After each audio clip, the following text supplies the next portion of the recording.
Hey everyone, sorry for hopping on a bit late. It's 9:22, so excited to be digging in. I know, 2 weeks ago we didn't do the TikTok live, so bringing it back onto the normal schedule of every Wednesday evening. What I have in the background is RepView. So RepView is the sponsor for this live. They're like Glassdoor, but for tech sales compensation data. So it's just a list of like top paying tech companies. They break it down based on specific levels and roles. So, your sales development representatives, SMB account executives, enterprise account executives, and so on. So they give you like really good breakdowns too. Like if you're evaluating multiple companies, multiple offers, you can see what base salaries are, percentage of reps that are hitting quota, what accelerators look like, what top earners are earning. So this is actually for like enterprise companies. So top enterprise companies, they'll typically be at like 250 to 300K on target earnings. That's base plus commission if you hit 100% of your quota. And then of course you can go above and beyond and then earn like numbers like these here if you're a high performer. Started watching back in July, went strictly into an SDR role in Chicago. Awesome, congrats, man, and welcome to, I don't know if you were in Chicago already, but glad that you're able to find that entry-level role. Just landed a 125K split. 2 years ago, you were a 40K, 15K BDR. Awesome, that's a huge jump going from 55K to 250K, so congrats on that.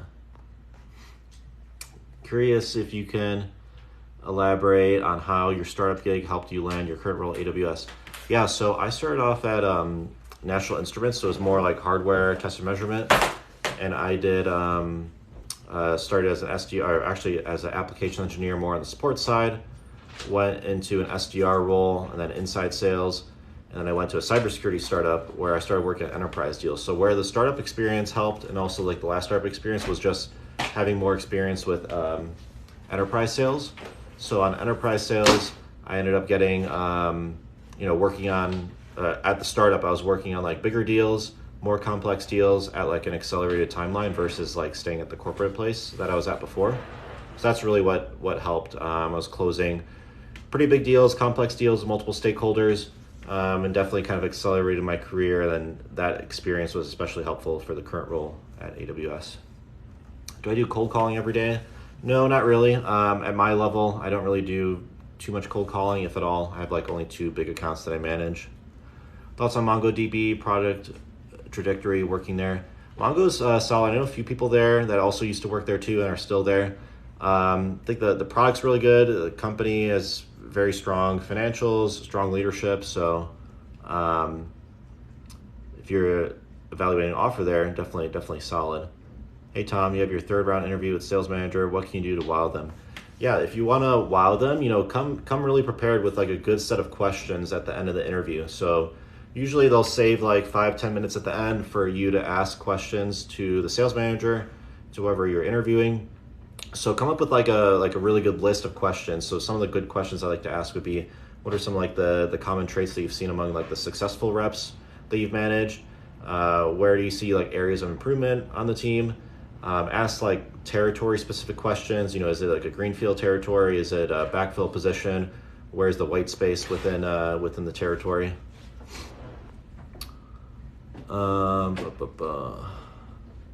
Just got your first job as a BDR. Is that where I started? Yep, I started off as a BDR. Actually, I started off in sales. I started off first in tech support, and then I moved into a BDR role. Did you apply for AWS online? Yeah, I did apply online. I also had a referral. A referral helped a lot. Actually, one of my prior adjacent sales managers at Google that I worked with at Google ended up joining AWS about a year before I did. So he was super helpful with just giving me tips on interviewing and getting a referral. Future career goals in sales, VP, director, CRO. Yeah, along those lines, I could see myself moving up like the corporate ladder. I'm like a pretty senior individual contributor level right now. But I also do enjoy kind of like the startup environment. Things just move a bit quicker. You can have like a bit more influence.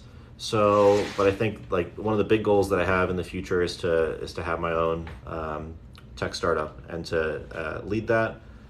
Sales skills are super important for founders because in the beginning of the company life cycle, you're actually doing a lot of the selling yourself, whether it be selling the product or selling to investors. Recommendation for any books for new SDRs, no sales experience? Yeah, I like Challenger Sale, Spin Selling, and then one I recently came across by David Perry, Game of Sales. That one's a pretty good one. Any recommendations how to translate non-tech sales accomplishments to a tech sales resume? Yeah, so recommendations would be really just to quantify things as much as you can. So even if you're working in a non-tech place, you can still state your accomplishments as objectively as possible. Use numbers, use percentages. If you have prior sales experience, do quotas and achievement numbers and all of that.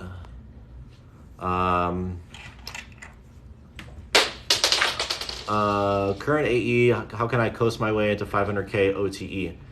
It's going to be pretty hard to coast your way into it. Usually OTEs, they top out at about like 300K OTE at the enterprise level. And then if you want to get higher than that, you pretty much have to like get a bunch of options or stock grants and have it grow over time.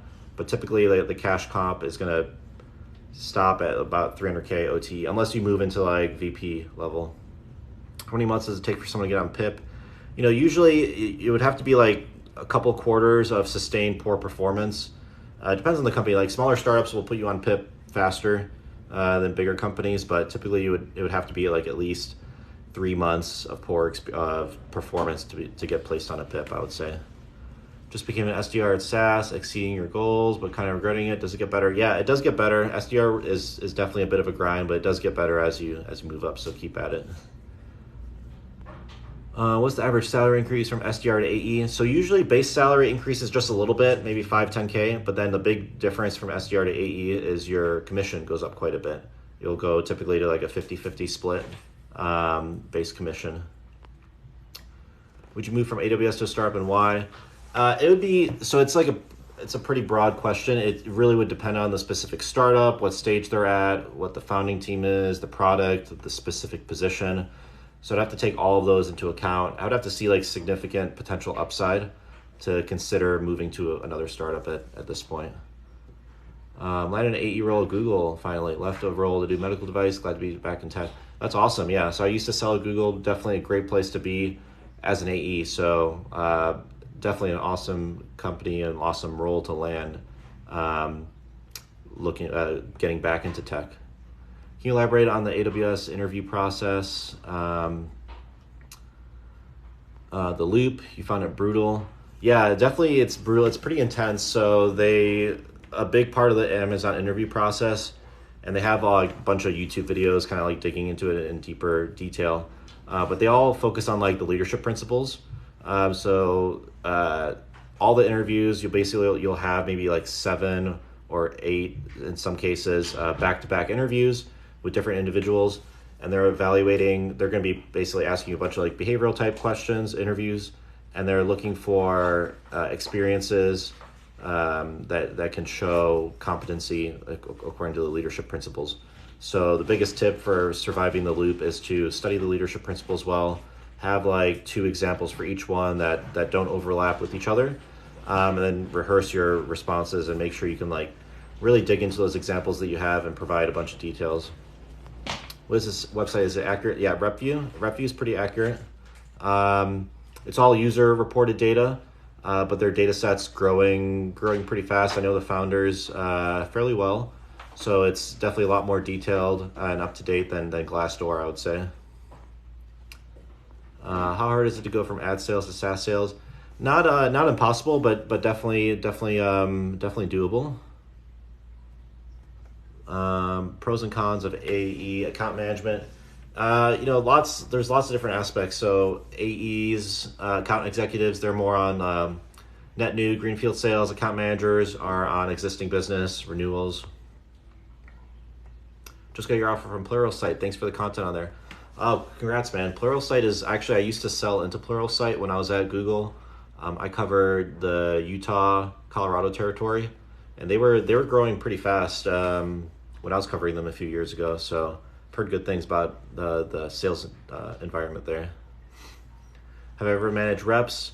I haven't managed sales reps before, but I have managed sales engineers before. So at the first startup that I was at, I joined as like the lead sales engineer and ended up like building out a small sales engineering team underneath me, and it was more of like a player coach type role. So still selling, had an overlay across the entire U.S., and then I covered and then I brought up and trained individual sales engineers, and then had an overlay with them. Do you find it challenging selling AWS 200 plus products? Yeah, it's definitely challenging.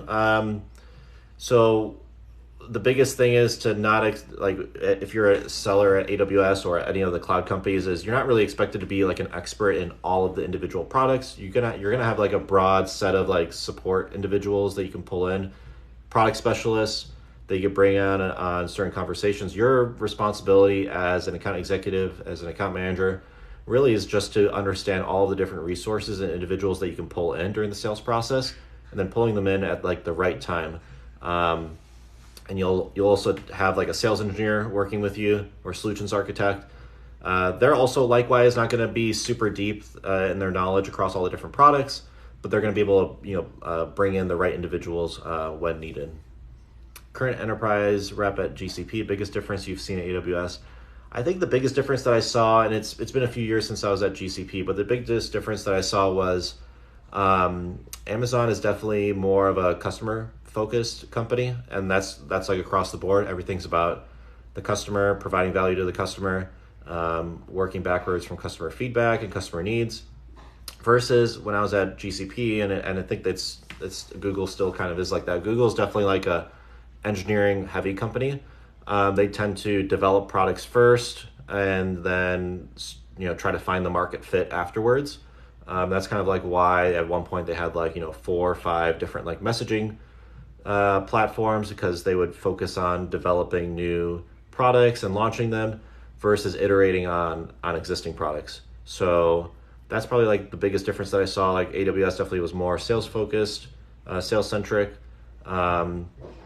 Although I've heard with Thomas Kurian joining Google that's kind of changed a bit. There's more of an enterprise sales focus. He joined just before I left, like a few months before. And I was pretty bullish on him with his enterprise experience in terms of knowing how to sell to enterprises, because Google traditionally did well selling to startups and SMB, but they struggled a bit with enterprise customers. Definitely a different selling motion. How do you find a company's competitors to bring up during the SDR interview? Yeah, so a couple of different resources. You can even look at Crunchbase. Crunchbase is pretty good. They'll actually show you direct competitors for the company. How much do you have to do percent of quota to make 1 million? It depends on accelerators, and usually, so like the bigger your quota is, the more aggressive accelerators will be. But let's say if you're at like a 300K OTE and you have like 300x accelerators, you probably need to do, I guess I have to do the math, but maybe like 300% or 400% of quota to get to 1 million. What sort of experience do you need to get into tech sales? Do you need any prior experience? You don't need any specific prior experience, especially for like the entry-level SDR roles. Prior sales experience and anything does help, but you're going to be learning most of the skills and information like on the job. The SDR role, sales development representative role, is meant to be like a transitionary role, kind of like a apprenticeship. Usually people are in this role for 12 to 18 months, learning kind of tech sales from the ground up. So you definitely don't need prior experience for the most part. Do tech companies expect you to hit the ground running, or do they invest in training? Yeah, they invest a ton in training. They prefer, for the most part, to hire from within, especially for like the senior selling roles. So you're gonna be getting training all throughout your career. So starting off as an SDR, moving into inside sales, there'll be more training as well. As an AE, like you're never gonna stop learning within this role. What was my first job related to tech sales? That was a sales development representative. That was the first job related to tech sales. What do you think about working at 2 tech companies at the same time as an AE? I've heard of people doing it. You really have to be able to like manage your time well. It kind of depends, like maybe if one of your AE roles is pretty laid back and it's more on the account management side, you could potentially make it work. But one of the challenges I think you'll face is like overlapping meetings, internal meetings, and then setting customer meetings as well. I would say for the most part, probably better off like focusing just on one and then maybe doing like consulting on the side or something. What do you think about working at two? Oh, we talked about that one. What do you make your first year? So entry level role, first year typically makes between like 60 to 100K OTE as a sales development representative. And usually it's like an 80-20 base commission split. So did you switch companies after 5 months? Currently 70K OTE, got an offer for 75K plus 20 OTE as an SDR. I would say, 5 months is a little early. What you really need to do is you need to evaluate, what's your career promotion trajectory internally within the company. If you feel like you might get promoted within like 4 or 5 months, it might be better to stay at the existing company because you might be able to get promoted, let's say, to an account executive at the 1 year mark. But if you'd prefer to be at that second company anyway, regardless of the position or the title, then I would say it makes sense to hop on that. What you want to avoid is like multiple short stints. So doing like multiple 5-month stints in a row, like 2 or 3 in a row, then it starts to look kind of poor on your background. I've heard of SV Academy. What are my thoughts on it? Yeah, I've heard of it. I've looked at their curriculum. Looks pretty solid. I haven't spoken to anyone directly on the team. So all the ones that I've listed in my bio, those are ones where I've actually talked to like the leadership teams there and evaluated their programs firsthand. So I feel comfortable recommending those. I've heard good things with SV Academy. A few of my followers on the Discord told me that they went through it, and they said it was a good experience for them. Is there stability for tech sales like compared to like other fields? Do people get fired often? Yeah, I would say it's pretty stable. As long as you're doing your job, you're typically not going to get fired, even if you perform under quota. If you're under quota, then they start to look at your performance, your metrics. But for the most part, it is fairly stable, especially at the higher levels. There's a lot of demand for these reps, and the last thing they want to do is hire senior reps and fire them because there's a shortage as there is. Is BDR, SDR supposed to be difficult? Quota seems impossible. Yeah, it's not supposed to be easy, but it should be achievable. As long as it should be achievable with like daily effort. So break down your activity on a daily level, and you should be able to hit it. I would say 60 or 70% of the team should be hitting their goals as a BDR, SDR. Otherwise, the goals might be a bit too aggressive. Can you connect with me on LinkedIn? Yeah, LinkedIn is in my bio. You can go ahead and connect there. How do you prepare for a role play interview as an SDR? Lots of practice. So practice, practice with friends, record yourself. There's a few like YouTube videos for like SDR interview prep, mock preps. But for the most part, they're going to be asking you questions. But like, make sure you have good answers for like, why are you interested in that company? Why are you interested in sales? Practice like the standard behavioral questions, like tell me about a time you faced a difficult situation. Tell me about a time you worked with a difficult coworker. Those sorts of things. They're not going to ask you too many questions on like deep technical questions or anything. But make sure you know at least the company background, their target customers, their product portfolio, competitors within the space, and then like the overall value that they're bringing to customers. How to manage SDR as an AE? So actually, I don't really have an SDR as an AE since I just have like two big accounts that I manage. Work for Amazon Web Services, so it's a little different. I have like an SDR that I can pull in, but there isn't really a need to like prospect within the accounts that I have right now at the level that an SDR does. Great questions, everyone. You're starting at ad tech sales on Monday as a director. Any advice? No prior sales experience.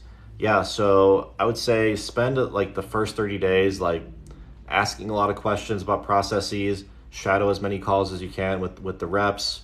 Joining as a director, I would assume that you have some managerial responsibilities. So one of the things you want to avoid is just changing a bunch of things right off the bat just for the sake of changing it. You should really understand like what's working well, what's not working well. Get a lot of feedback from the team, see where the pain points are, and then focus on like making things scalable and repeatable. You don't necessarily need like the prior sales experience. You can learn a lot of that from like the shadowing, and also even try to like do some of the selling yourself initially. How do you spend your time with just 2 accounts? A lot of like strategic planning, and then I also just have like, they're 2 like very big accounts, so there's a lot of selling to different business units within the account. So even though it's just like two accounts, there's like, it's basically like a bunch of like individual smaller companies that just roll up into 2. What to wear for interviews? You hate button tops. Yeah, you could just do like jeans and a polo. Pretty solid. But honestly, you can't go wrong with like a dress shirt and then a jacket. Job outlook, 5-10 years, thoughts. Yeah, I think it's only going to become more and more in demand. There's more, as long as like there's still software companies, they're going to need reps selling the software and pitching the value. So some people think like the software will sell itself. Maybe that was true. Maybe true like 5 years ago or 10 years ago. If you had like a really good product, it would sell itself. But at this point, a lot of like the new innovative products, they're improvements on existing products and solutions. So there aren't like too many like novel problems that are being solved with like new software tech that's coming out. For the most part, it's like improvements on existing technologies, or it's replacing like in-house solutions that the companies might have developed on their own. So because of that, sales reps are pretty much always going to be needed in order just to like navigate that process, because a lot of times the customers aren't actually looking for like a new product. So like that self-discovery isn't happening.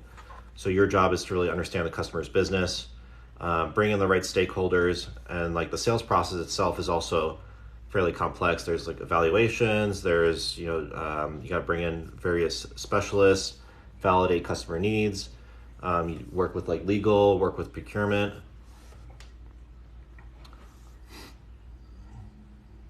You work 40 hours a week. Some guys work 80, 90. Yeah, it depends. Like some people will work like pretty crazy hours. Also, it can be like up and down in terms of like how busy it is. Like during like around like the holidays, for example, customers might not be around, so you'll be working less hours. And then towards like the end of the quarter, end of year, things can be just a lot more busy just because you're trying to like wrap up contracts before the end of the year. What's your view on partners and resellers? I'm a big fan of partners and resellers just because I view them as an extension of the sales team. They help scale out your time. You can't be expected to effectively cover like all parts of the business on your own. Like I think a good trait of a sales rep is delegating tasks, whether it be to internal teams or to partners and resellers. Thoughts on public sector versus commercial? I've only been in commercial. I've sold to a couple public sector customers at like the startups that I was at because we didn't segment. I personally prefer commercial, but there's pros and cons to each of them. Elaborate on your thoughts for Salesforce versus Adobe for sales. I don't know like a ton on each one, but both I would say are like top tier tech sales organizations, both highly regarded, pay top of market. So if you're evaluating positions between them, I think what you really have to do is you have to evaluate the specific positions, look at who your manager is going to be, the specific product that you'd be selling and supporting, the territory. What is AWS Financial? Just SAP end of December, end of year is December. Yeah, it's the same thing for AWS. Actually, but for us though, because it's like for cloud, it's consumption based versus like contracts for the most part. You don't really have like the same like end of quarter, end of year push that you have with like SaaS. Can you elaborate jobs, switching companies frequently to better salary deals? Yeah, so you can definitely accelerate your pay growth by switching companies. Although you will get to a point where switching companies won't get you higher pay levels. Like you can get to like, for example, the top of pay at the enterprise level. Once you're already at like 300K OTE, you're not really going to find higher pay for the most part at that level. Instead, it's about finding a place that you can grow internally and then moving up within the company. Eventually, you're going to have to find a place that you're going to have to just grind it out and then work up the ladder that way. Is being an SDR at CDW a good job? Yeah, CDW is a pretty large reseller. You'll have experience with like a large number of software technologies. So I've heard good things with CDW.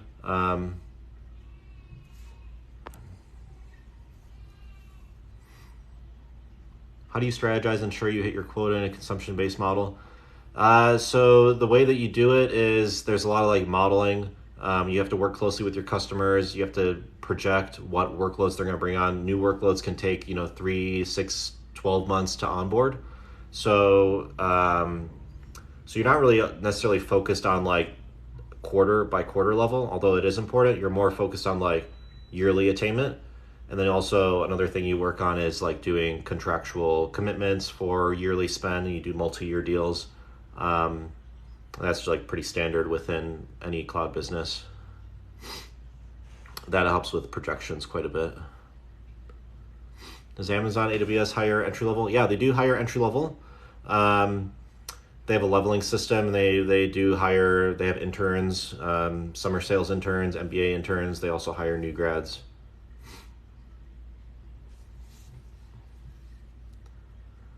Tips on breaking into the tech sales industry.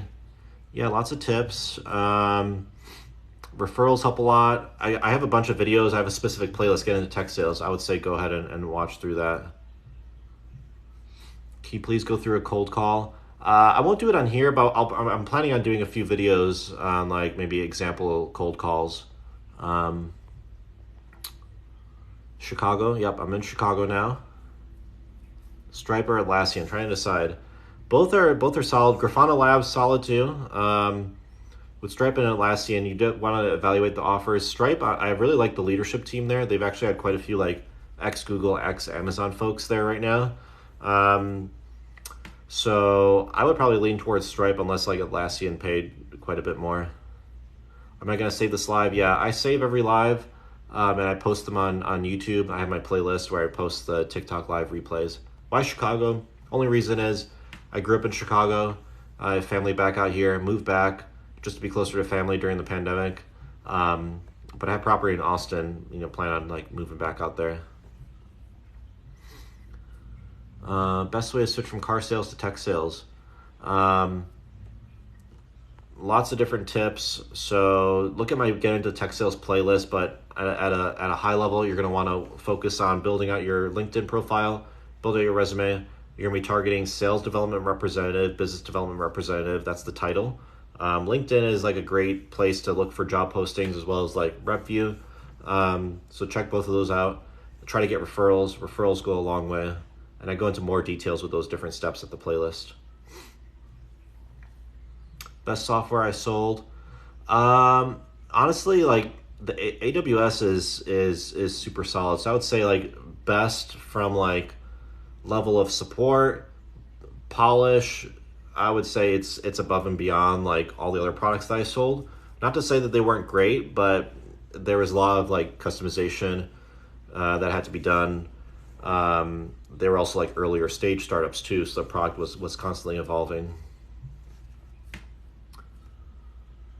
Favorite AWS service? I like SageMaker. I'm a big so the last company I was at, we did machine learning for financial services. We built a platform to create explainable machine learning models for credit underwriting.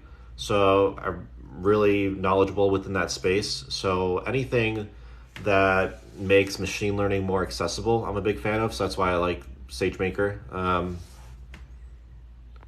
Do I sell AWS to enterprise? Yep, I do.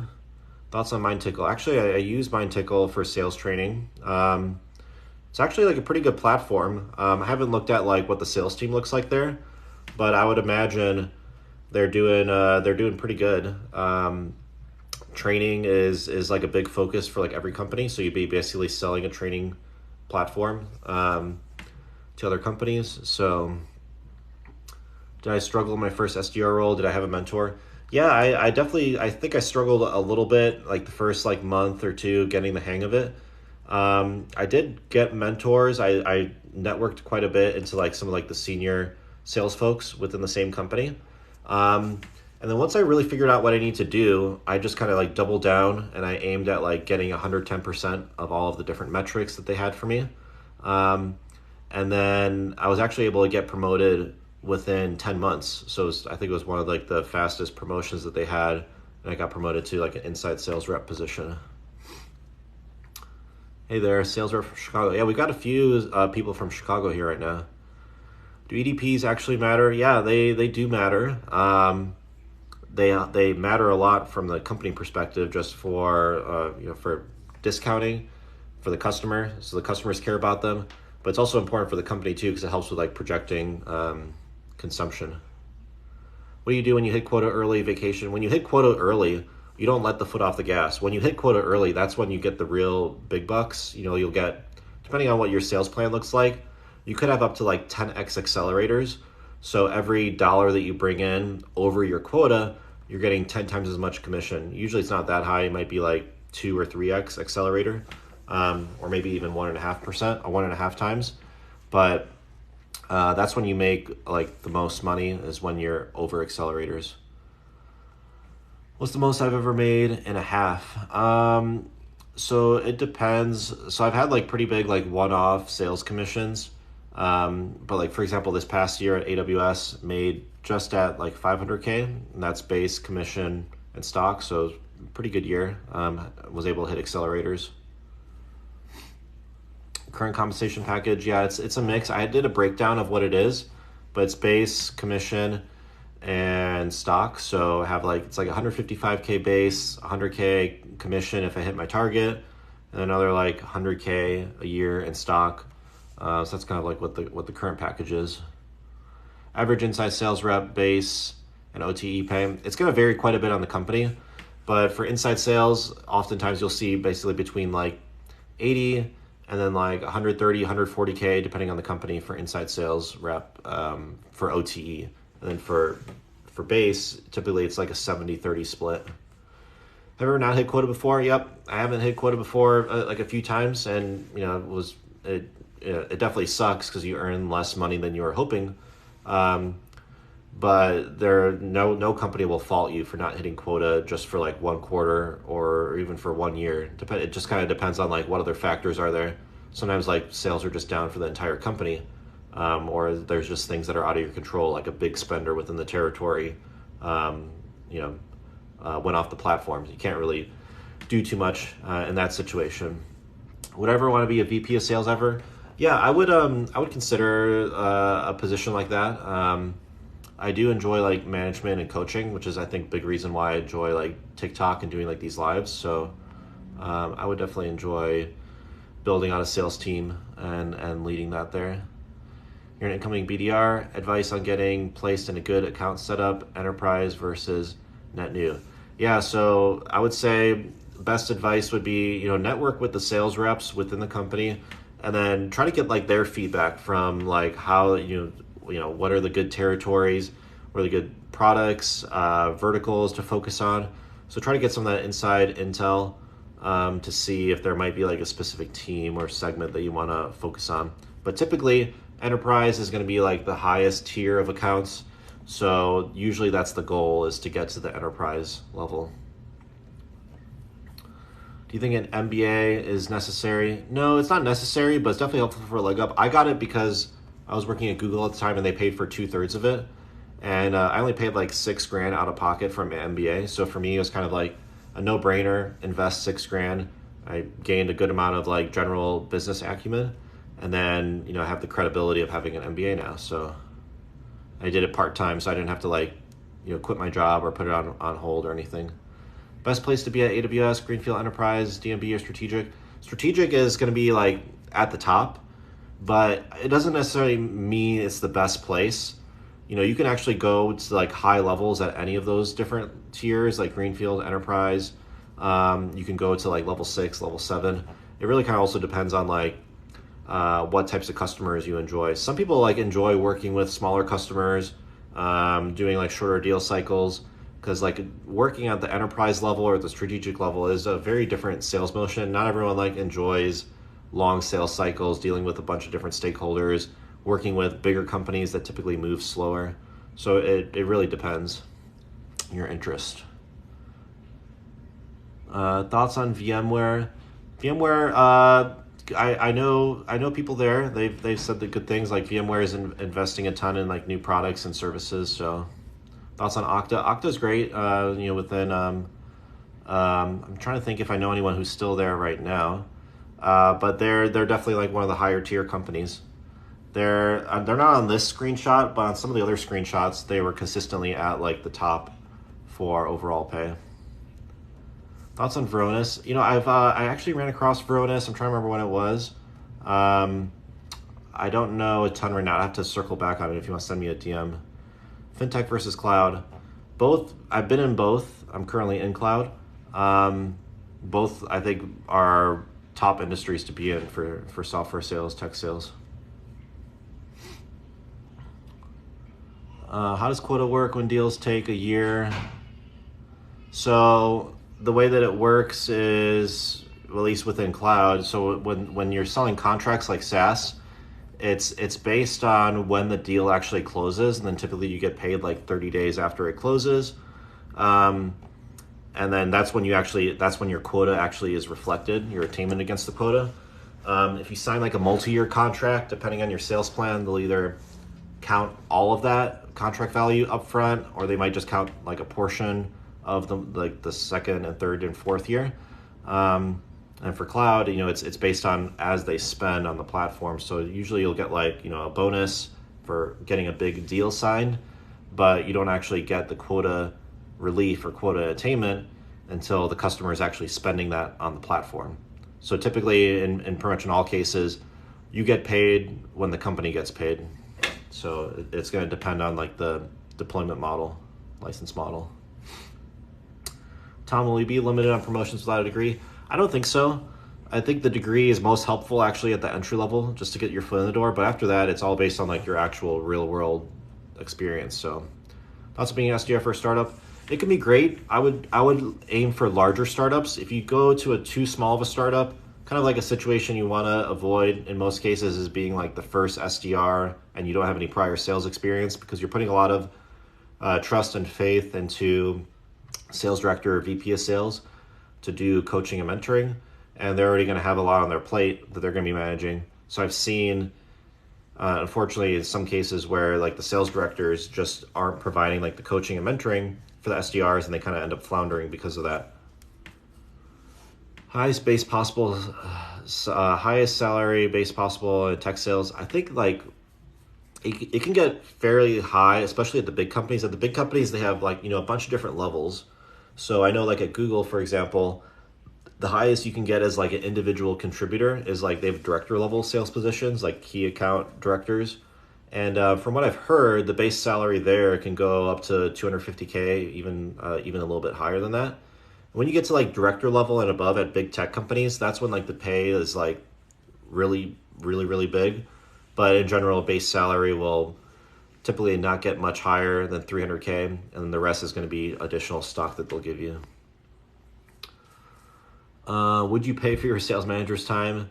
No, I wouldn't do that. They should be helping you anyway. And they're also compensated because like they have a quota that's overlaid with your quota. Thoughts on HubSpot? HubSpot is solid. I think they're a leader within the space that they're in. Had an interview with Salesforce for new grad ADR position, hourly plus commission. Is that normal? Yeah, so like they'll be like, there's like exempt and non-exempt. I always get them confused which one it is. So one of them is like you're paid on a salary, so they don't track your hours. And then non-exempt, I think that's the hourly one where you do have to submit like a timesheet. When I was actually at Google, I was the position that I was in was actually an exempt position, or I forgot the one. It was the one where I had to submit hours. And actually, if you worked more than 40 hours, they did pay you for that. So that's one upside, I guess, with hourly. As long as like you need to take that hourly figure, multiply it by 2080. That's based on like a 40-hour work week. That tells you what like the yearly salary is. So as long as that figure is solid, I wouldn't be dissuaded by hourly. In fact, it actually helps you in most cases. Thoughts on alternate career paths after BDR outside of AE? Yeah, lots of different career paths. You can become more technical. You can become product specialists. You can become sales engineers. You can go to product management if you want, business development, marketing. Salary not exempt, yeah. Thoughts on Juniper Square? Actually, I haven't looked too deeply into Juniper. I believe they're in cyber. I'm not sure. When I leave Google, it was a tough decision, but it was like a startup was offering me like a very, very good position from a scope perspective and pay perspective. Realistically, I should have stayed, but there were a bunch of different factors for why I left. The company actually ended up, we just had bad timing with COVID crashing the market. We were in the middle of our fundraise. VCs pulled their term sheets. So it was a tough position, but I was glad that I got the experience. BDM at a top 3 tech company. Best tip, get an engineering degree, know what you sell. Yeah, so when people ask me, like, I get a lot of questions from like people in high school or first year undergrads, and they ask me like, what degree should they get for tech sales? I always recommend computer science, even if you don't want to be a developer. Being as technical as you can and knowing the product goes a long way. Like the more that you can like talk to on your own without having to constantly bring in another engineer or sales engineer is going to be super helpful for developing relationships with your customer. Better job, SC or TAM? I wouldn't say one's better than the other. You know, SC is more pre-sales, TAM is post-sales. So it depends on if you enjoy bringing in new customers, doing more like the pitching or more of the project management onboarding side. What are good payroll software companies, fintech companies? I have to look at it. If you want to like look up good specific companies within industries, Crunchbase is a great one. They have like a bunch of different lists for all these different industries. You can look at like top companies. Realistic base salary for AE. It depends on the level. So for like enterprise, realistic base salary, 100 to 150K base salary is pretty typical for enterprise AE. Thoughts on Matterport or Anxious? I don't know about either of those. Joining Box in a few weeks, base is 64K OT, OT is 90K. Nice, yeah, that's definitely solid. I don't know what TikTok Tara, what they offered you at Box, but it can depend on like competing offers. But I've been seeing a lot of like SDRs get offers for 80K plus. Best company to start SDR with no experience. There's a ton. So like, you know, any of these companies would be solid. Google, Amazon, Microsoft, IBM, Oracle. I recommend like bigger public companies. Usually they'll have more robust and built out sales training and onboarding programs. That's what you want to focus on as an SDR or when you're evaluating positions. You should be looking at like what position is going to teach you the most, because you're not going to be making like a ton of money as an SDR. Instead, it's going to be building out the foundational skills so you can get those higher paying roles and get to those higher paying roles. Yep, so just touched on that. SDR, that startup versus big established company. Hey, Chris, do you need a degree? No, if you don't have a degree right now, there are very little situations where I would recommend someone to go back to college and get a 4-year degree. It's like a huge investment, not just from a money perspective, but the time investment is probably the bigger thing. Do any AE switch career paths into project management and other roles? Yeah, I've seen people do that. They get tired of having a quota and they want to go into more of like a more traditional type of role. I've definitely seen that happen. AWS versus Microsoft versus GCP for SDR position. You know, they're all pretty equal. I work at AWS, you know, used to work at GCP. One thing that I noticed at GCP actually when I was there, they actually didn't have that much training and enablement, which I was kind of surprised. It might have changed since I left, but I would probably lean towards, you know, AWS and Microsoft. But you can't go wrong with any of them. They're all three are excellent companies that you can like stay at long term and grow. Google obviously has like great benefits. You know, if you're close to like a cool office, that was one of the things I definitely miss is like the office environment, great food and everything like that. So how long do most stay in a SDR position? Usually it's like 12 to 18 months. If you're like a super high performer, it's closer to 12 months. In some cases, it could be up to 24 months though, but it's usually 12 to 18 months. Do you have to learn corporate talk? Yeah, but you'll learn a lot of it just on the job. All the different lingo, circle back and all that. So you'll get to it. What I've noticed though is that there's less lingo nowadays. It's encouraged to just be more direct and to the point, keeping emails short for the most part. Am I on LinkedIn? Yep, I'm on LinkedIn. LinkedIn is in my bio. You can also search TechSalesTom on LinkedIn. I added it there, so it should show up. What will be the next step in your trajectory at AWS? It depends. I'll see we have performance cycles, reviews coming up in the next month. So kind of depends on that. Hopefully I did well. Tom, can I do 1 minute of lingo? Oh man, I hate corporate lingo. I mean, there's a lot, but even just like within sales, there's just a bunch of lingo and terms. So there's SDR, BDR, AE. You've got POC, RFP. It's a lot of like acronyms actually, and then depending on like the industry, there's just a lot of acronyms within that too. So I remember, like when I was first starting out, I just would always like have a notepad and write down all the different lingos and all the different terms that I didn't recognize. So that way I can like circle back on them. See, that's another lingo thing. I would circle back on that just to get additional understanding. Can you explain the difference between cloud and SaaS? Yeah, big difference between cloud and SaaS. So cloud is basically the infrastructure that supports SaaS. So you can think of cloud as more of like the building blocks, and then SaaS is like the end product or the end sculpture that you would build from your Lego blocks. There's a lot more nuance in terms of like cloud, and there's different levels.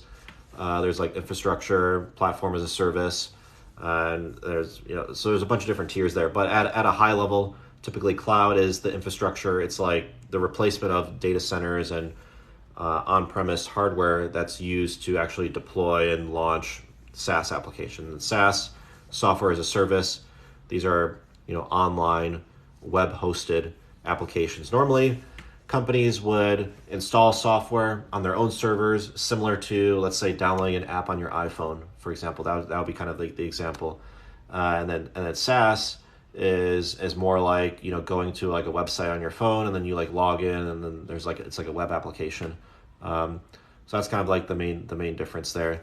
Another big difference between cloud and SaaS is just how customers use them.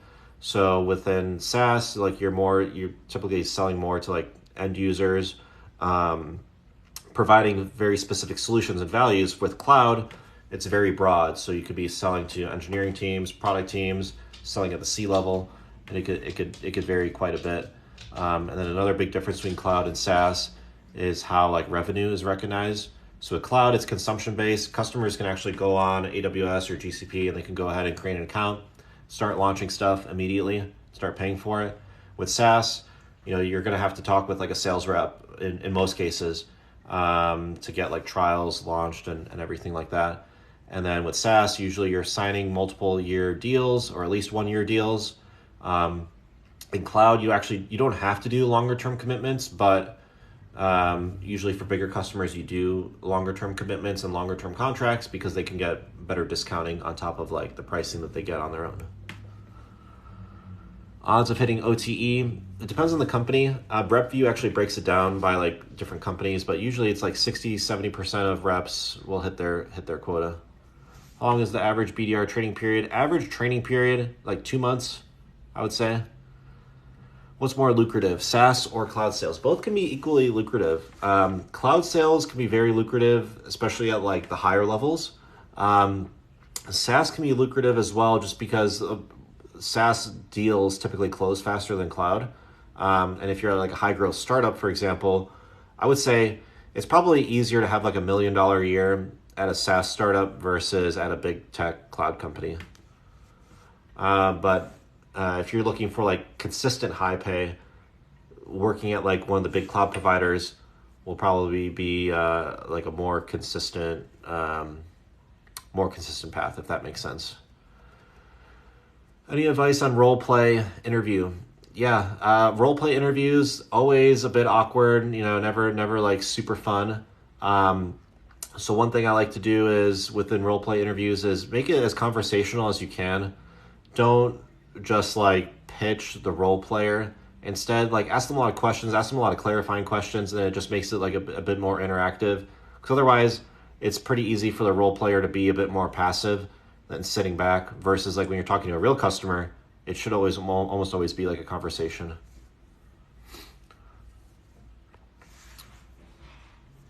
Great questions, everyone.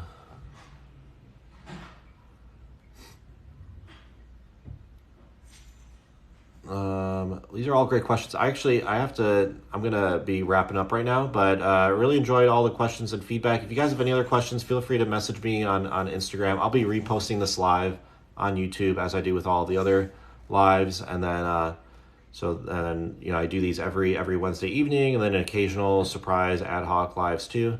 But yeah, really enjoyed it. Talk to you guys later.